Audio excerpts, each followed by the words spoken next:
여러분 안녕하십니까? 뉴스투데이 제주입니다. 추석 연휴 사흘째를 맞아 귀경 행렬이 본격적으로 시작됩니다. 제주 공항을 떠나는 항공기 좌석은 오늘부터 이번 주말까지 대부분 매진된 가운데 오늘 하루 동안 귀경객 5만여 명이 다른 지방으로 빠져나갈 것으로 보입니다. 또 추석 연휴를 맞아 관광객 4만 7천여 명도 오늘 제주를 찾으면서 제주 공항에는 10만 명에 가까운 인파가 드나들 것으로 보입니다.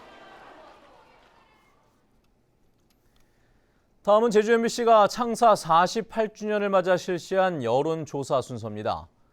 제주 신항건설에 대해서는 찬반 의견이 팽팽했지만 차량 총량제와 환경 부담금 도입에 대해서는 찬성 의견이 많은 것으로 나타났습니다. 김항섭 기자의 보도입니다.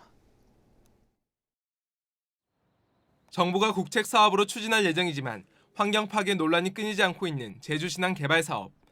개발 사업 추진 여부를 묻는 질문에 대해 반대한다가 45.9%, 찬성한다는 45%로 찬반 의견이 오차 범위 안에서 팽팽하게 맞섰습니다.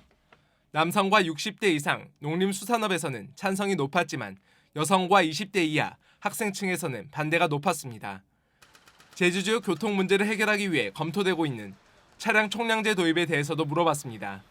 차량 총량제 도입에 찬성한다는 의견이 67%로 반대한다는 의견 28.6%보다 2배 이상 높았습니다.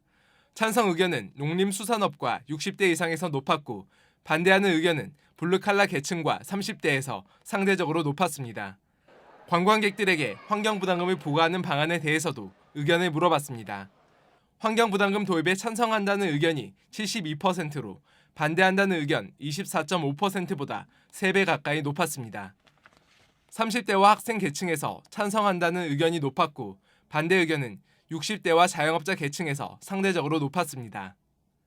이번 조사는 제주 MBC가 코리아 리서치 센터에 맡겨 지난 10일 도민 1,000여 명을 조사했고 오차 범위는 95% 신뢰 수준에서 플러스 마이너스 3.1%포인트입니다. MBC 뉴스 김항섭입니다. 중산간 지역의 한 농촌 마을 주민들이 뮤지컬 배우로 변신했습니다. 옛부터 전해오는 마을의 역사를 알리겠다며 석 달 동안 구슬땀을 흘리며 공연을 준비했습니다. 이소영 기자입니다. 제주목에서 대정현으로 가는 길목의 조그만 마을. 현감이나 목사의 행차에 대비해 마을 주민들은 비옷과 횃불을 마련하고 사냥몰이에 동원되기도 합니다.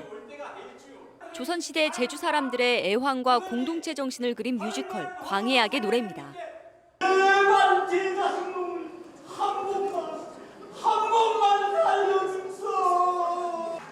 뮤지컬에 출연하는 배우 24명은 모두 마을 주민들. 40대에서 70대까지 다양한 세대를 공개 모집으로 선발했습니다. 지난 6월부터 매일 저녁 2시간씩 전문가들의 지도를 받으며 호흡을 맞춰왔습니다.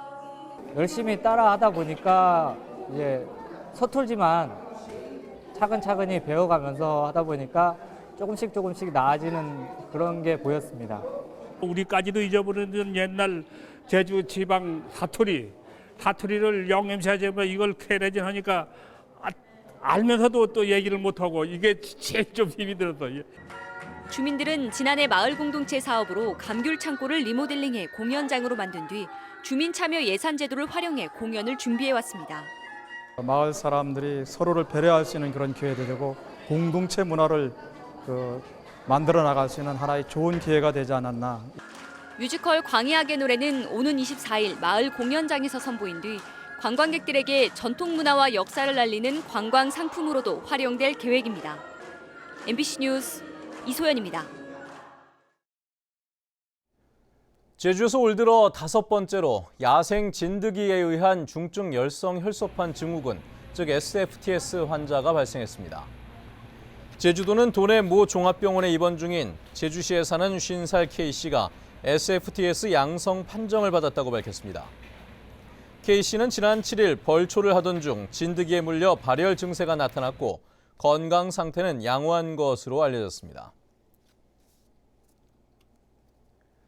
제주 지역의 건설 붐이 일면서 임금 체불도 늘어난 것으로 나타났습니다. 광주지방고용노동청에 따르면 지난달 말 현재 도내 임금 체불액은 64억 7천만 원으로 지난해 같은 기간보다 39% 늘었고 임금을 받지 못한 근로자도 2,700여 명으로 66% 증가했습니다. 특히 건설업은 16억 원으로 지난해보다 52% 늘어 전체 체불액의 36%를 차지했습니다.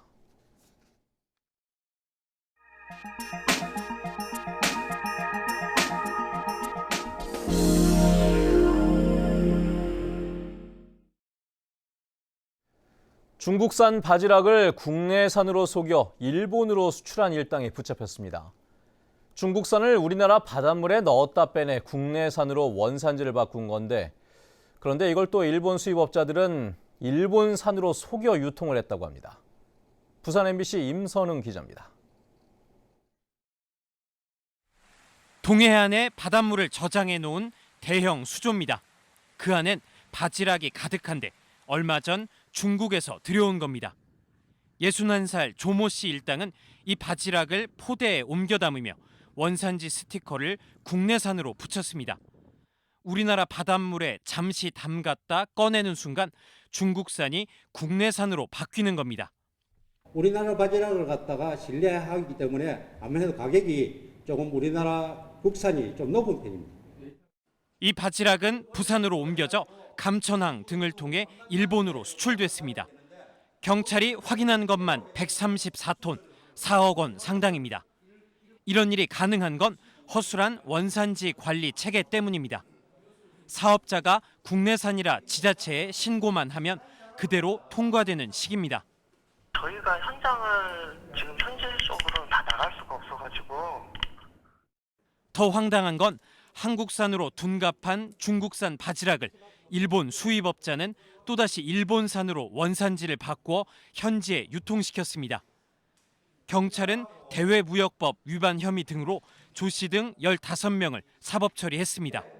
MBC 뉴스 임선응입니다. 낙동강 일부 구간에서 오염된 물에서 사는 지표종인 실지렁이가 서식하고 있는 것으로 확인됐습니다. 환경단체는 낙동강물이 식수로 사용하기에 부적합한 4급수로 나빠졌다고 주장하고 있고, 환경부는 확대 해석이라고 맞서고 있습니다. 대구 MBC 신병철 기자입니다. 경북 고령군 산문진교 아래에서 환경단체 회원들이 낙동강 바닥에 흙을 건져내 무언가를 찾아냅니다. 환경부가 지정한 생물 지표종 중 생물 등급이 가장 낮은 실지렁이입니다. 실지렁이가 있는 물은 식수로 사용하기 부적합한 것으로 알려져 있습니다. 환경부에서도 4급수 지표종으로 이야기하고 있습니다. 그래서 낙동강이 식수원 낙동강이 4급수의 수질로 떨어진 것이 아닌가, 이런 우려를 지금 금할 수 없는 겁니다. 낙동강에서 실지렁이가 서식한다는 것은 생태적으로 매우 심각한 상태임을 반증하는 것입니다. 낙동강에 실지렁이가 저층에서 많이 나온다는 것은 이미 낙동강이 4대강 사업 이후로 생물학적 사막이라는. 환경단체들은 4대강 사업 이후 생긴 대형보 때문에 수질이 악화되었다면서 보 해체를 주장하고 있습니다. 하지만 대구지방환경청은 특정 지점에서 실지렁이가 서식한다는 사실만으로 낙동강물을 4급수로 볼 수 없다고 해명했습니다. 일부 협상 지역에서 실지렁이가 발견되었다고 해서 낙동강 전체가 수질이 나쁘다, 이런 것은 좀 무리라고 생각합니다. 낙동강에서 환경부 지정 4급수 지표종인 실지렁이의 서식이 확인되면서 식수원 안전에 대한 걱정의 목소리는 더욱 커지고 있습니다. MBC 뉴스 신병철입니다.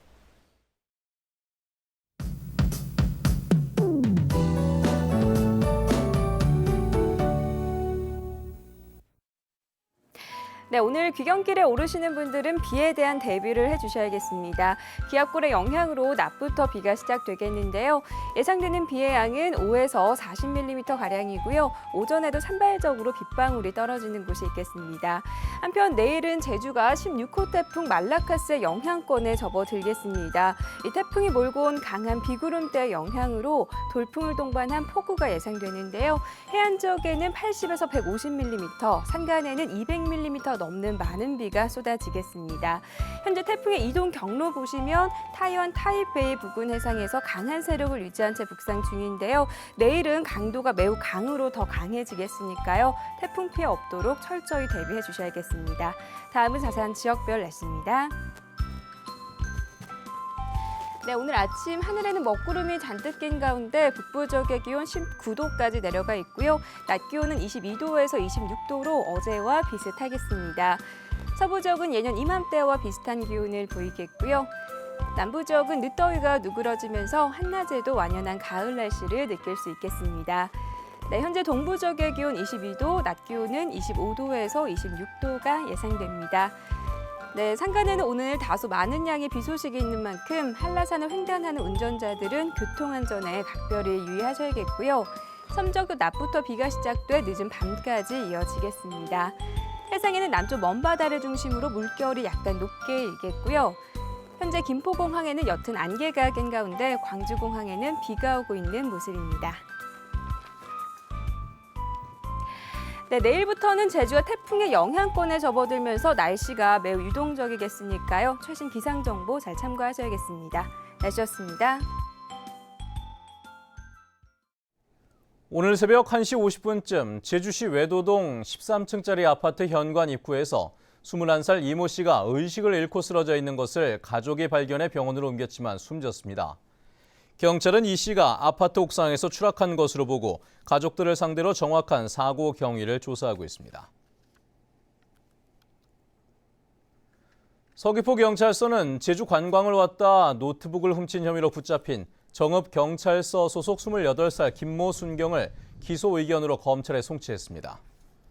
김순경은 지난달 29일 서귀포시 성산읍의 패스트푸드점에서 테이블 위에 있던 노트북을 갖고 나간 뒤 주인을 찾아주려고 했다고 주장했지만 경찰은 가게 주인에게 맡기거나 경찰에 신고하지 않았던 점으로 미뤄 절도 의도가 있는 것으로 판단했습니다. 제주도 내 학교 대부분이 지진에 취약한 것으로 드러났습니다. 제주도 교육청에 따르면 현행법상 내진 설계 대상인 3층 이상 500제곱미터 이상 학교 건물 634동 가운데 15%만 내진 설계가 이루어진 것으로 나타났습니다. 이는 대부분의 건물이 내진 설계 대상이 확대된 지난 2005년 이전에 지어졌기 때문입니다. 교육청은 오는 2020년까지 학교 7곳에 내진 보강 공사를 진행합니다. 지난해 제주도 내 학생 438명이 음주나 흡연으로 징계를 받은 것으로 나타났습니다. 더불어민주당 김병욱 의원이 교육부로부터 제출받은 자료에 따르면 중학생 190명과 고등학생 248명 등 438명이 징계를 받았습니다. 이 가운데 퇴학 처분을 받은 학생은 없었고 대부분 학교 내 봉사 처분을 받은 것으로 나타났습니다. 오는 2018년 지방선거를 앞두고 도의원 정수와 선거구 조정 방안을 마련하기 위한 검토 작업이 시작됩니다. 제주도는 제주도와 도의회, 학계와 시민단체로 선거구 획정 방안 검토 실무 태스크포스 팀을 구성해 오는 20일 첫 회의를 연다고 밝혔습니다. 제주도는 태스크포스 팀에서 현재 41명인 도의원 정수의 증원 여부와 인구가 증가한 지역구의 분구 문제에 대한 조정 방안을 제시하면 내년 초 선거구 획정위원회에서 공식 논의할 계획입니다. 세계적인 물방울 화가인 김창렬 화백의 작품을 볼 수 있는 제주 도립 김창렬 미술관이 오는 24일 문을 엽니다. 김창렬 미술관은 제주시 한경면 저지문화예술인 마을에 92억 원을 들여 연면적 1,500제곱미터 규모로 완공됐고 오는 24일 개관식을 갖고 내년 1월까지 개관 전시회를 엽니다. 김창렬 화백은 한국 전쟁 당시 제주에 피난을 왔던 인연으로 대표작 220점을 제주도에 기증했습니다.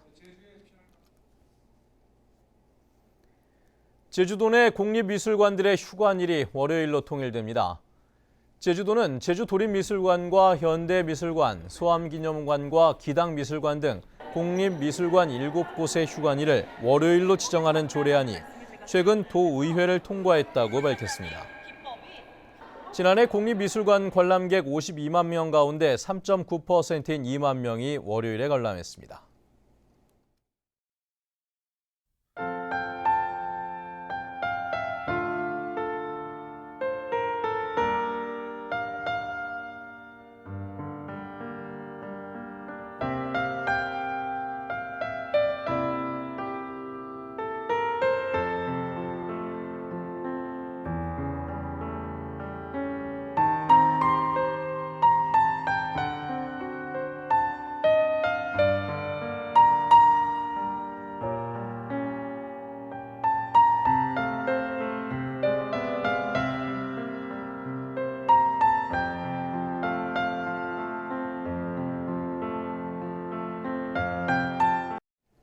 네, 뉴스투데이 제주를 마칩니다. 시청해주신 여러분 고맙습니다.